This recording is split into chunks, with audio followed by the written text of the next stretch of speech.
Paris. Just saying the word makes people stop and dream, but here's the truth most travel guides won't tell you. Knowing where to go is only half the battle.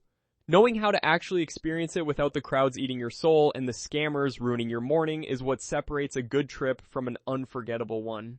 So today, we are breaking down the top 10 things to do in Paris along with the real insider tips that will make your visit so much smoother. Let's get into it. Number 1 is Montmartre, and honestly, it deserves the top spot. This hilltop neighborhood has a creative, almost magical energy that has attracted legendary artists for centuries. Picasso, Van Gogh, Monet, all of them found inspiration wandering these cobblestone streets. At the very top sits the stunning Sacré-Cœur Basilica with sweeping views across the entire city. Here's your tip though. If you want to experience Montmartre without the absolute chaos of peak tourist hours, get there before 8 in the morning. Early risers get rewarded with that quiet, atmospheric version of the neighborhood that genuinely feels like a different place. Also explore slightly northwest of Sacré-Cœur, where the streets feel far more authentic and less overwhelmed by tour groups. Number 2 is Notre Dame Cathedral. This Gothic masterpiece on the Ile de la Cité island is back and more breathtaking than ever after its restoration following the devastating 2019 fire. The cathedral's history spans centuries, touching everything from Napoleon's coronation to the inspiration behind Victor Hugo's famous novel. While you are on the island, explore the surrounding streets and check out the nearby conciergerie, which once held Marie Antoinette herself before her execution. Number 3 takes us underground to the Paris catacombs. Beneath the busy streets of the city lie over 2 kilometers of tunnels holding the remains of more than 6 million people moved there during the 18th century when Parisian cemeteries were overflowing. Walking through this ossuary is genuinely eerie and fascinating. Pro tip, book your tickets well in advance online. This attraction sells out constantly and the lines without pre-booking are absolutely brutal. Number 4 is obviously the Eiffel Tower. Built in 1889 as the entrance to the World's Fair, this iron lattice structure stands over 1,000 feet tall and remains the most visited paid monument on Earth. Here is something most people get wrong though. The second floor actually offers a better experience than the very top. It is less crowded, less claustrophobic, and the views are just as spectacular. Also be aware that on misty mornings, the top floor disappears into clouds entirely, so timing really matters here. Number 5 is Paris's extraordinary museum scene.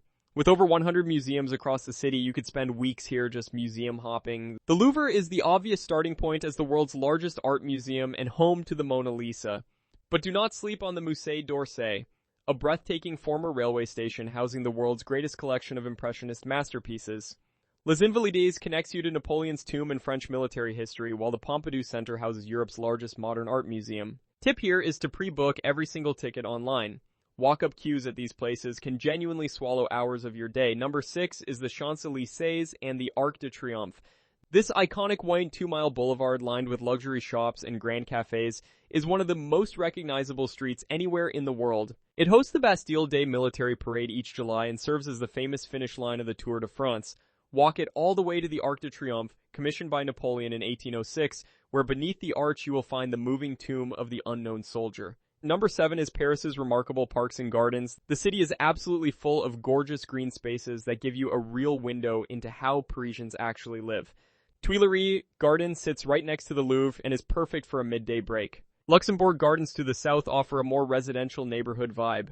Bois de Vincennes is the city's biggest park with lakes, a zoo, and a castle.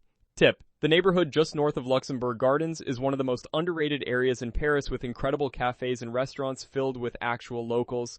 Number 8 is Père-Lachaise Cemetery, and before you question why a cemetery made this list, just trust the process. This 110-acre garden cemetery is actually the most visited cemetery in the entire world. Winding paths lead you past extraordinary Gothic graves and ancient mausoleums where legends like Jim Morrison, Edith Piaf, and Oscar Wilde are buried. It is genuinely peaceful and moving in a way that surprises most visitors.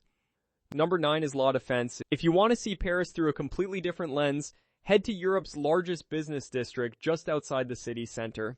The centerpiece is La Grande Arche, a stunning modern cube structure that deliberately mirrors the shape of the Arc de Triomphe and is perfectly aligned with it across several miles. The visual axis stretching from the Louvre all the way out here is one of the most impressive urban planning achievements you will ever witness. Number 10 is Versailles, and this day trip is absolutely worth it. Located about 12 miles from central Paris, this UNESCO World Heritage Palace was the royal residence of French kings from 1682 until the Revolution swept everything away in 1789. The Hall of Mirrors alone is worth the journey. Book tickets ahead, arrive early, and give yourself a full day because the gardens alone are enormous. One last practical tip before you go. Dinner in Paris typically happens around 8 in the evening, so arrive at restaurants between 7 and 7:30 to skip the rush. Water is free at restaurants, the metro is excellent and easy to navigate, and starting every interaction with a simple bonjour will change how locals respond to you entirely. Paris rewards the curious and the unhurried. Go explore it properly.